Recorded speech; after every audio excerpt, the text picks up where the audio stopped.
All right, let's get started. So this is IEE 475. My name is Pavlic. I'll be the instructor for this semester. A couple of things. There'll be some like live options for interaction online. For those of you who don't like to, ask questions audibly but still have a question. If you go to this, if it's not clear here, this bit.ly/475 questions, there is like a live questions thing in there that you can post questions and vote questions up on. And so the idea there is that if there's, I'll take a look at these sometimes during class and then after class, and if there's a common question that comes up, I'll try to address it. If not during class, then afterwards, either as a post or a video or something along those lines. And so if you're not excited about raising your hand, but you still really have a burning question, I encourage you during the class, if you got a laptop or a mobile device, feel free to post kind of the key points of your question there. There also will be, I'll do periodic kind of like spot check attendance sort of things that have a similar sort of URL here where it's this bit.ly/475 ATT for attendance, and those will come up when that thing comes up. And so that's an opportunity for you to use your mobile devices and your laptops in order to give feedback into the class and kind of make use of that. I'll do my best to record lectures when I can, either via audio or video, in case you do happen to miss lectures, and then I'll try to post those online. It takes a while for the ASU infrastructure to process that, so they may not come online right after class, but certainly a little later in the week. All right, so with that, are there any questions about the course, about policies that have come up in these kind of intro? I think almost everybody except for 3 people have done both of the intro exercises on Canvas, which should have unlocked the rest of the course from Canvas, at least the rest of the course that I published. I think there are like about 3 of you, 2 that have only done 1 assignment, 1 that I think got in like it's still in the 80% range. You have to score 100% on both, so make sure you're getting both that 1 point on both of those, and then that should unlock the Unit A and Unit B. And then as I get, as I update the rest of the due dates and so on, then you should see the other units start populating. And if you don't like the unit setup in the modules on Canvas, if you scroll to the very bottom, I've just put all the lectures into a big lectures unit and all the labs into a big labs unit. So you can kind of get beyond all those units and just focus just on those, if that's easier for you. And under assignments, up at the top right, if you don't like it sorted by date, you can also sort by assignment type. So hopefully all those things together help you keep things organized. But if you're having trouble finding anything, we're all sort of figuring out how to use Canvas in the most effective way. Definitely interested in hearing your feedback. So with that, are any questions about course policies or anything moving forward before we jump into the technical content of the course? Okay. All right, so quick reminders and announcements. There is this, so I have these interactive Canvas activities that I think in the end, I think there's going to be about 12 of them over the semester. So, roughly, it might be a little higher than that, but it's roughly one per unit. And these, I think you can drop like your lowest 7 or something like that. So in the end, you end up, basically choosing the 5 that you want. And of course, you can do all of them, and they're meant to be practice that is a little bit more high frequency than the homeworks. And so if you feel like everything's making sense in lab or in lecture, then maybe you don't need to worry about them. But I mean, of course, do a couple of them if you have to do some. But if you're really feeling like you need the extra practice, then that's what these ICAs are for. So the first one, which is almost meant to be an introductory ICA, it's only like, it's very short. You only have 15 minutes to complete it. And it's basically, it might even be like 2 questions long, one on course policies and one on a topic that comes up today. So that's on Canvas, and I'll try to make them available as soon as they're ready. And then they'll always be due on the lectures they're named for. So the next lecture is A2, Unit A, second lecture. That'll be Thursday. So this will be due Thursday before class. The other thing is, so there is a lab this week, and I normally would require people to come to labs, but I'm trying something different this semester. So whenever I can, I'll record the lab lecture ahead of time, post it online, and then the lab then sort of is like a kind of extended office hour. And so if you definitely come to lab, you can do everything in lab, but if you feel like you'd rather do the lab ahead of time, at least for lab 1, I think I've also now done this for lab 2, you can feel free to do that. And if you've done the lab ahead of time and submitted it, of course, you don't have to come to lab. So in the syllabus, it says that attendance is required, but again, I'm experimenting this semester. So at least for these labs where I post them ahead of time and I go into the grade book and give you all attendance credit by default, then in those cases, you don't have to come to lab. You certainly can. And if you've done the lab and you come to lab, then feel free to use the lab as an office hour. And so you'll have the TAs will be there. And if you have questions about the homework, those sorts of things, then you can feel free to ask those during the lab as well. And speaking of TAs, I think we've got at least one of the TAs here. So Ali here, if you want to stand up, Ali. So there's 3 lab sections, and Ali handles one of the lab sections. So that's, if you notice him standing in front of the class, then he's the right guy to be there. So look for him. And then the other one, Shinsu, he's the other 2 lab sections. I think he's the morning and the sort of late afternoon, and Ali's the kind of afternoon. All right, so then there's, again, looking ahead, there's another ICA that'll be due in the second lecture of Unit B. That's already available. If you'd like to work ahead for that, you got 90 minutes to complete that one once you've started it. If you have the textbook, you should actually have enough info. The textbook plus the lectures this week would be enough to do that ICA, or you can wait on it. There's no rush. Homework B1 is already available. The B1 here, that's when it's formally assigned. So it's not even like, it won't technically be assigned until next week, but it's available there if you want to work ahead. And like I said, Lab 2 is also available. So any questions about the rough outline here? Okay, good. All right, so let's get into the more technical content of this lecture. So, like I said, this is an introduction to modeling. Thursday will be an introduction to simulation modeling.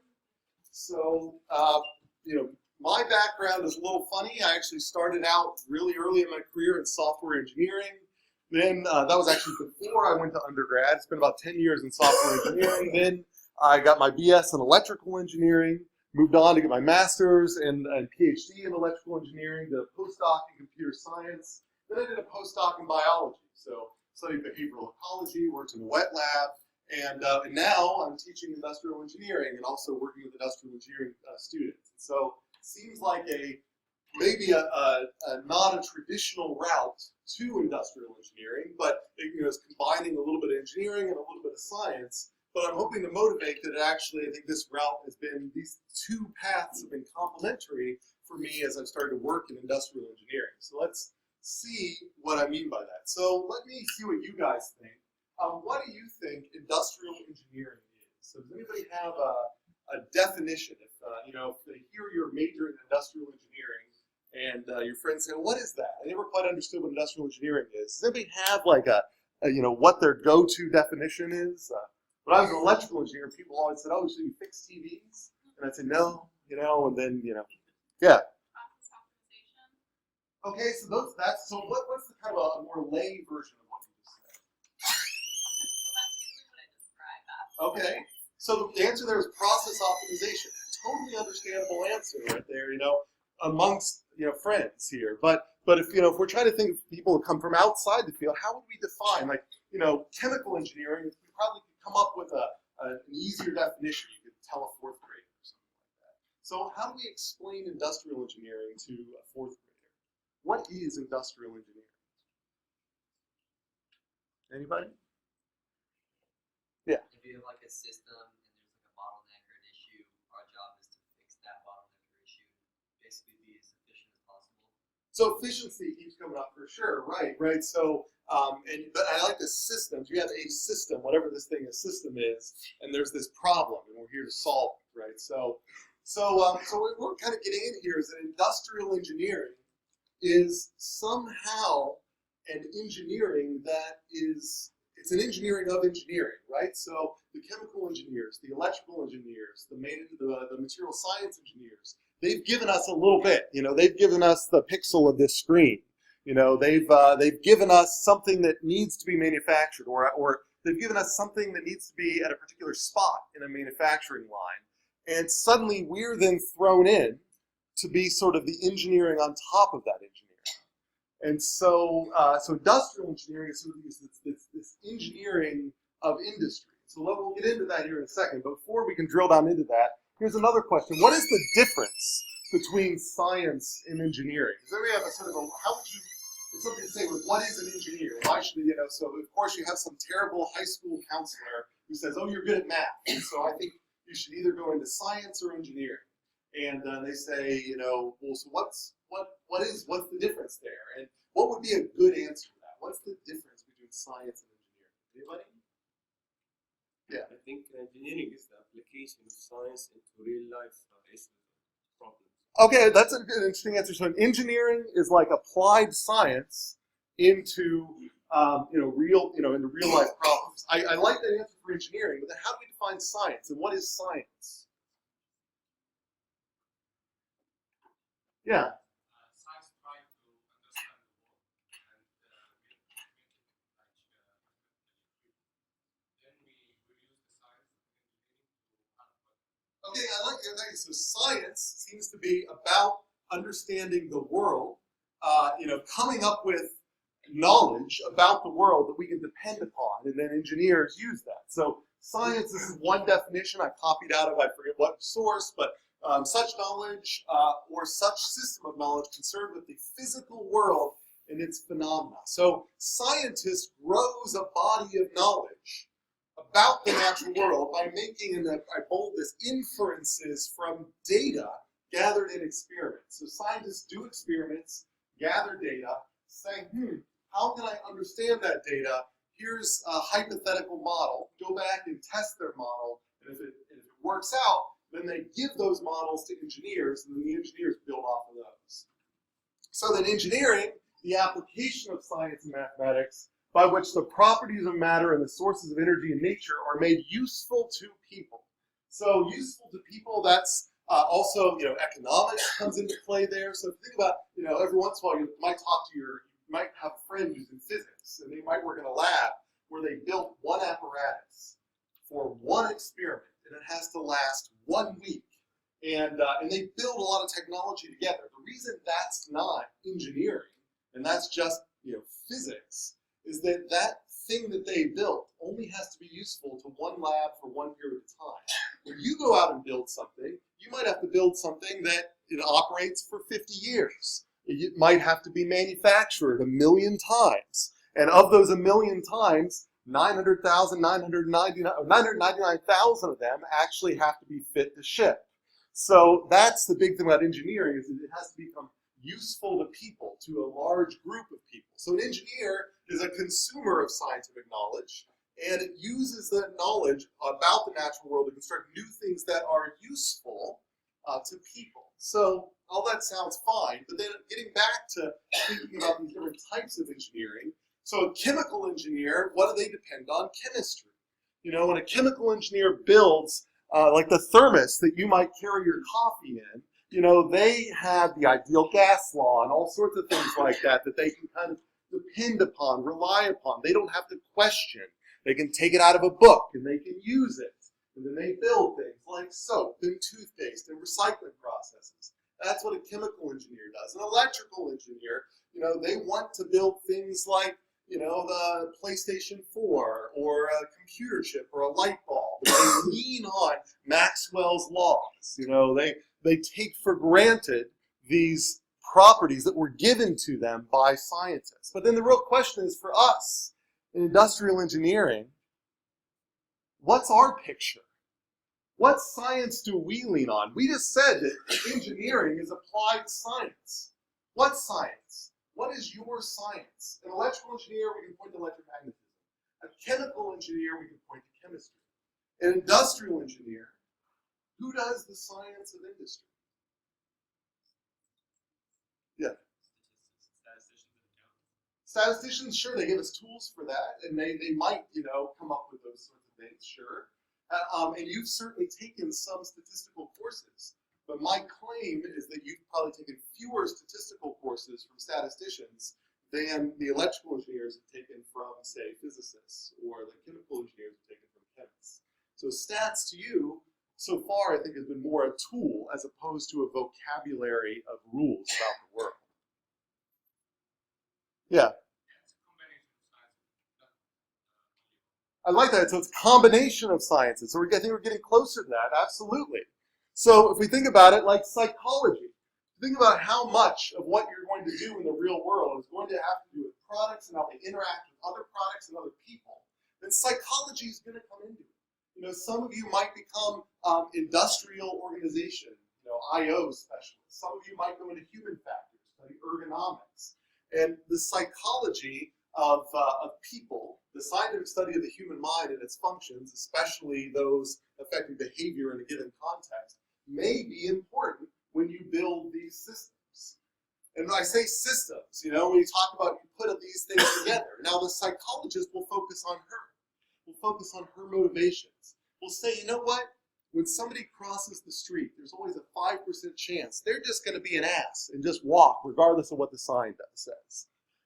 But then when you think about it, then you think, well, but then what about the people behind her? These might be all good people who wouldn't walk when the sign says don't walk. But now that she's walked, they say, well, heck, that's what people do here. And then they walk.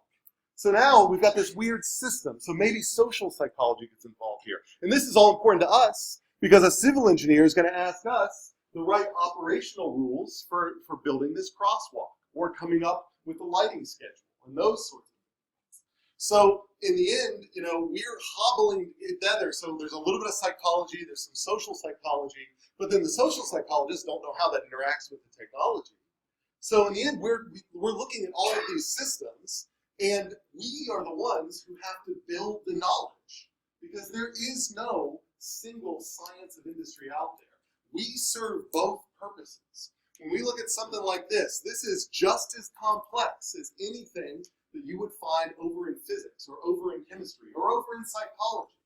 But there are no scientists out there doing this job for us. We are the ones who have to figure out, and there's a different science of every manufacturing floor. You know, so that's how we end up having to do both jobs. That's why we have to learn stats. The scientists have to learn stats too.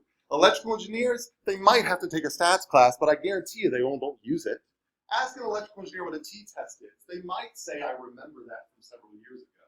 But they will not be using t-tests. You will. They will not be using ANOVAs. You will. Because you are the the scientists of industry, as well as the engineers of industry. So, where do we fit?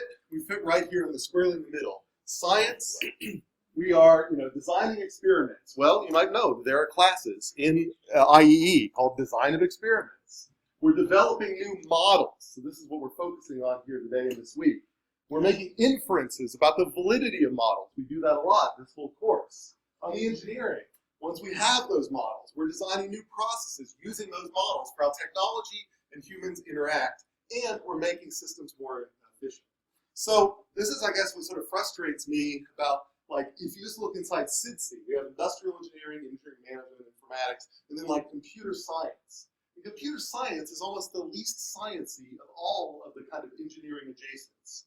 If anything deserves science in the name, it's industrial engineering. This should be like industrial science and engineering or something like that, because that is much more like what you guys do. And in this lab, that's what we're going to start building. But our laboratories will be these computer simulations, but you will treat them as if they're petri dishes. And you'll have to do designs of experiments, you'll have to do the stats, and you really will feel like you're discovering something new about these systems, the science, and then flipping that around and then trying to build things out of that. All right, so other questions. So this term model. What is a model?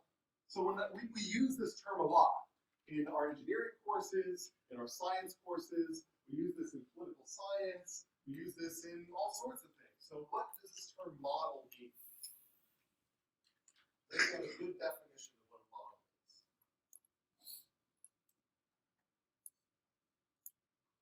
Take 15 seconds and talk to your neighbor and come up with what you think a good definition for what a model is. I'll go ahead and call you back here.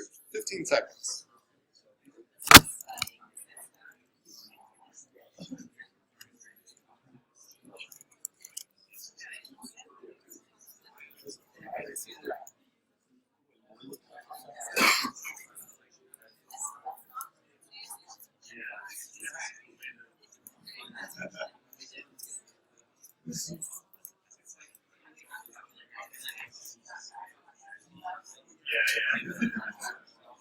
All right, let's bring it back in. So,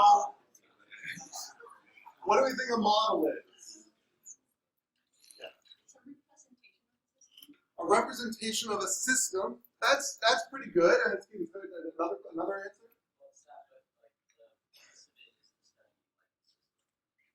All right, so systems and things like that. So, so let's think about these models.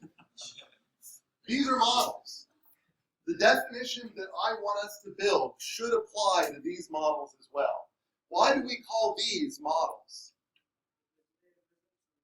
What do they represent? Fashion, right? We call them fashion models. So how are they, models are useful to us as engineers. How, at least ostensibly, are these useful to us? What? Yeah. Represent our what? What do you mean by our problem? Sure, but what about, I'm just focused on these for now. How are these models? Yes. That's an interesting point. So that my claim is what these have become. So that, now we look at fashion models and they become prescriptive. That it becomes about the person and not necessarily about the other things. But is that how these models came about? It's just to see what the clothes look like on the person. They are, you look at this jacket and you say, you know what, I on a hanger, I just can't really tell what this jacket or this dress looks like. And if I had a mannequin, if it had the right proportions, then maybe that would be better than a hanger. Well, if I had a person, maybe if the person was roughly my shape and size, then maybe that would be better. Ultimately, it'd be great if I went and modeled it for myself. My wife happens to shop more than I do, and so her mental model of what looks good on her is much better than mine. If I buy a pair of pants and I buy the exact same pair of pants in the same material but a different color, I have to try both on. I cannot get it through my head, that I know what this pair of pants looks like. That I can't just look down and say, oh, if these were bright red, what would that look like? I need to try them on and see. And so whereas she might be able to do that in her head, I have not updated my mental model sufficiently well enough for me to be able to do that. And so it's helpful for me to see in these models. But what's interesting about these models is although they do serve that useful purpose, people over time, just like my wife might have learned what she looks like without having to put on the clothes, we over time notice similarities across fashion models. And we start thinking, oh, am I supposed to look like that? Am I supposed to always be bent in this direction? Both of them are. Am I supposed to have these proportions? Am I supposed to have this skin color, etc.? We start noticing these commonalities, and they become a model for how we think we're supposed to look. And we have to be careful about that when we build models, because we can make our systems look a lot better. And we'll see this by choosing the wrong scenarios for our simulation models. We can have beautiful looking output, but because the input doesn't match, I've lost a lot of weight over the summer, but I do not look like this guy. And so if I put this on, regardless of how I feel about how he looks, when I put this on, I don't wear that much hair product in a week. So So I probably would not look as attractive as he does or she does if I were to put on their outfits. But they kind of look attractive to me when I look at them now. And so we actually see the exact same problem in our simulation models too. So we'll have to be careful with that. All right, why is this a model? My biologist colleagues will call this an animal model, just like the previous one was a fashion model. Why is this a model? What is it modeling? What do you mean by biological characteristics? Some traits that are similar to human reaction. Okay, and then how is that useful to us as human beings? When experimenting biological things. Right, so this here, even though this is not a human, you could principally put these in similar situations, or you could expose them to similar pharmaceuticals, and if you trust that the physiology of this organism, this particular mouse, is similar enough to our physiology, then you might end up being able to make an inference that whatever you did to this one and whatever the outcome was, if you were to grab a human, then a similar thing would happen. So this model tests this hypothetical situation where what if a human was exposed to sleep deprivation for a certain amount of time, or a particular pharmaceutical for a certain amount of time. Now, of course, you may get a result here, just like in the fashion model case, that just doesn't fit. That has a tail that it might be difficult to see up there, but we don't have a tail, and so this is a lot more hair than we have. So there are certain ways in which this is maybe a bad model, but it's maybe better than nothing. So other models. So the Bohr model of the atom. So it looks kind of like what we used to think the solar system looked like. And for a while, it did a really good job predicting properties of matter, until in the laboratory, it didn't. It stopped predicting, up to a particular point. So what a lot of people don't realize is Bohr revised it. He said, you know what? The solar system, actually, the planets move in ellipses. So what if electrons move in ellipses? We had an elliptical model of the atom, and that did a little bit better at predicting some properties in the lab, until it didn't. And then you have what you might learn in your chemistry class, these molecular orbital theory, which looks totally different, but it is much more like our modern view of how matter gets its properties. And electrons don't even orbit here, they're in these funny little clouds, and they're probabilistic. They're totally different. So this electron might share the name of this electron, but they are entirely different things. Likewise, this is the standard model over here that has an electron in it, which is used to understand how subatomic particles hold together, but it is not used to understand these kind of properties of matter. And so these models are compatible, but they're orthogonal to each other, but we still use the name electron in this one or in this one. But in the end, electrons do not exist. They are just useful models for us to explain matter. Electrons are useful. So that's the thing here, is that like in high school, you were taught that electrons existed. This thing was made of electrons and other stuff. But how do we know that there's not some enterprising grad student or undergraduate student a couple buildings away from here right now who's said, you know what, there's this thing, this laboratory thing that we just can't quite figure out. What if I give up on electrons and come up with a model which doesn't need them and happens to better explain matter? Well, if that held up, we might just get rid of the electron. If they're about string theory, we would get rid of particles and replacing them with strings. This stuff happens. So similarly, Newtonian mechanics. Every plane that you've ever flown on that stayed in the air has been governed by Newtonian mechanics. But Newtonian mechanics are wrong. Relativistic mechanics is a much better, much more accurate representation of reality, and it's totally different. But no way is any mechanical engineer going to try to use relativistic mechanics because they're simply not that useful at the scales that we look at. And so, Newtonian mechanics are wrong, but they're super useful. These are both just models of reality. There is no, real model. There is no, eventually you get to, the ultimate model. It's all just stuff we use in order to make sense of the world. But we can never know what's real, and for all we know, there's going to be the next model is going to look totally different and be so much better. So, there's this statistician, George Box. You've probably seen this in a lot of your classes. All models are wrong, but some are useful. The problem is a lot of people focus on the wrong part here, and they think that George Box was criticizing models. But that's not what he was doing. What he was saying is that the practical question here is not asking how wrong they are, but rather, how wrong do they have to be to not be useful? At what point does the model fall apart and not be useful? We can't expect them to be right.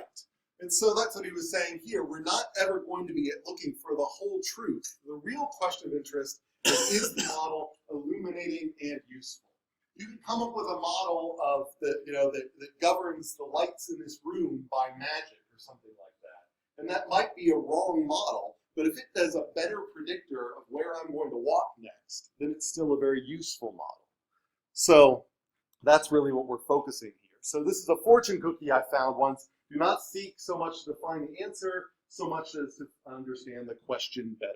And that's largely what we're going to be doing when we're building these simulation models. And so the simulation models aren't meant to be perfect representations of reality. They're meant to be useful representations of reality. All right, so any questions about that? What I'm trying to get to here is this is my definition for what a model is. Models provide answers to what-if questions.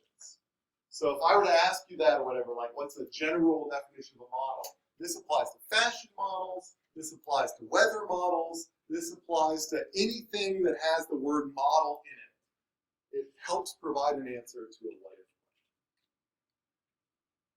All right, so with that in mind, let's try this out. For those of you that got a mobile device, go to this URL here, and just to see how much you're paying attention, tell me, what is the question that models provide an answer to? And so if you go to this URL, you'll basically see 10 answer slots, and you just at the top one, you can just put your answer. If you don't have a mobile device or a laptop, you can write it down on a piece of paper and I'll collect them after class. But highly preferred if you just do it electronically. It'll ask you to log in with your ASU ID, and this in the top line, just put it, don't hit submit, because we might collect a couple more of these through the lecture, and then at the end of the lecture, you can hit submit. If you already hit submit, that's fine. Just go back and do it again with that top line, and I'll just delete the dupes. All right, so while you guys are doing that, does anybody have any questions? I noticed questions that have come through. Somebody asked about the way the lectures are. Somebody asked about D1 and things like lecture D1, homework D1. That whole thing is all about, we have all these units, and I've lettered the units, unit A, B, C, and then there's lectures within those units. And so we everything's formed around that. You have a question? The question was, what is the question that I say models answer? So on the previous slide, I said models provide answers to these type of questions. And I'm looking for the these type. And you're not graded on these attendance questions for complete or for correctness, it's only for completeness. Yeah. So like the D1 to stuff, is it correspond to unit or is it week itself? Of units. So the units have a rough, each unit's roughly a week, and some are a week and a half, some are maybe 2 weeks. Question, yeah?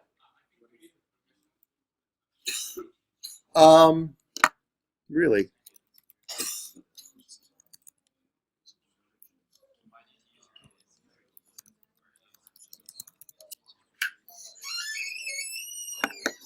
Oh, I went to the wrong one.